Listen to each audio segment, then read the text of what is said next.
As the Vikings climbed their massive siege towers toward the walls, the Parisians were making their last stand. On the walls, Parisian defenders raised their shields, and at every opportunity, rained down arrows to prevent the Vikings from climbing. Hooks and ropes were caught on the walls, and the Vikings continued to climb, getting closer with each passing second. The Parisians, on the other hand, tried to push back the enemy by pouring boiling oil on them. As warriors shoved and shoved to scale the walls, the Parisians swung their swords to bring down their enemies who had reached them. In this struggle along the walls, every step, every blow turned into a vital battle for the city's defense. Steel and stone clashed, and a bloody battle raged atop the walls. The Vikings had etched their names in history as fearsome warriors from the north of Europe since the early 9th century. However, the siege of Paris marked a turning point, revealing that the Vikings were driven not only by their warrior identity, but also by a desire for wealth and land. Under the command of Ragnar Lothbrok, these Vikings set out to plunder France's riches and deliver a significant blow to the kingdom. Advancing along the Seine River toward Paris, they were granted the opportunity to access the city and target its vulnerable spots.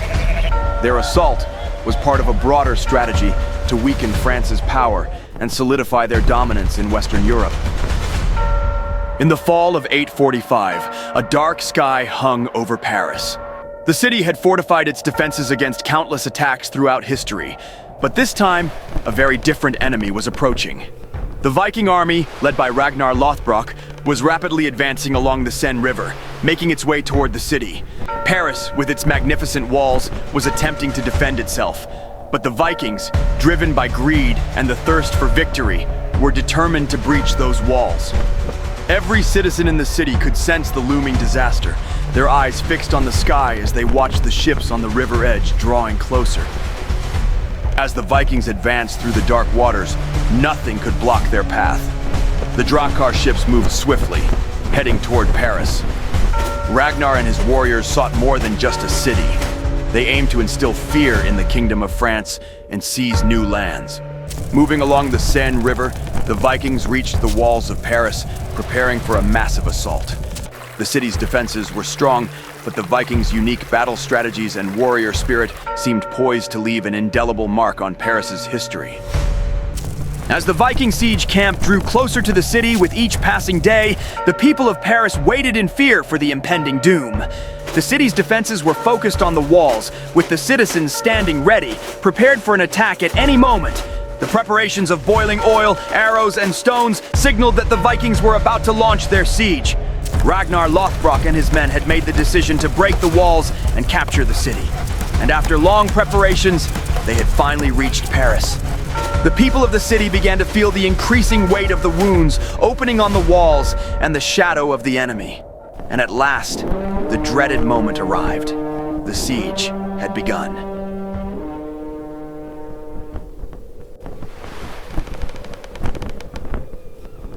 As the Vikings advanced toward Paris, their massive Drakkar ships moved swiftly along the Seine River. In the calm waters, Viking warriors prepared to disembark and engage in battle. The Drakkars, symbols of Viking strength and deadly efficiency, cut through the river like a force of nature. Beyond the city walls, Paris's defense lines began to show signs of strain. The Vikings, using traditional assault tactics, such as their powerful ships and coordinated ground forces, quickly neared the city. Inside Paris, the citizens and defenders were making their final preparations to protect their beloved city from the impending threat. When the Vikings set foot on land, the first major clash of the siege began. Led by Count Odo, the defenders of Paris took up positions along the riverbank, attempting to block the Vikings' advance. The city's walls were strong, but the Vikings had moved with unexpected speed along the river and reached the city. Parisian archers and catapults stationed along the walls fought to halt the Viking approach, but with each loss, their resolve weakened. Boiling oil, arrows, and stones rained down on the attackers, causing heavy casualties. Yet, with every setback, the Vikings grew more determined. The battle became a brutal exchange, with both sides suffering immense losses. As the days passed, the walls and internal defenses of Paris began to weaken under the increasing pressure from the Vikings. The relentless barrage of boiling oil and arrows pushed both sides to the brink of exhaustion. The Vikings continually attempted to breach the walls, with each arrow and stone thrown showcasing the brutality of the conflict. The defenders of Paris used every resource to hold the city, while the Vikings, despite mounting casualties, pressed forward with unwavering determination to seize the city. This siege became not just a military conflict, but a test of Paris's resolve and the Vikings' persistence, turning into a battle that would alter the course of history.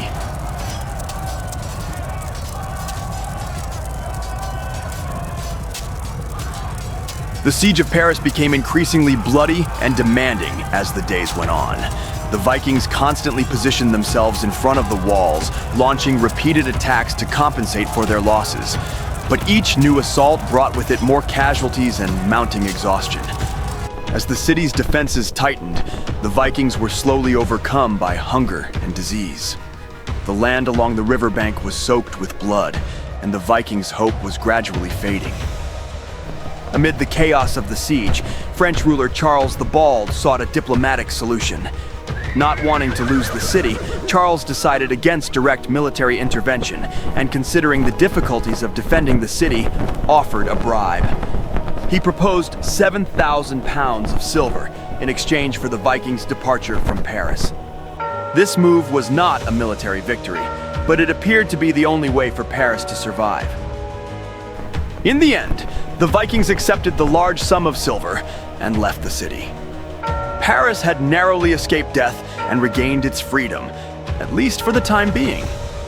However, the Viking withdrawal could not be considered a victory. In reality, Paris had only survived due to a strategically arranged solution. Yet, this temporary relief did not prevent the Vikings from preparing for future attacks. While the city was safe for now, the threat of the enemy still loomed over it.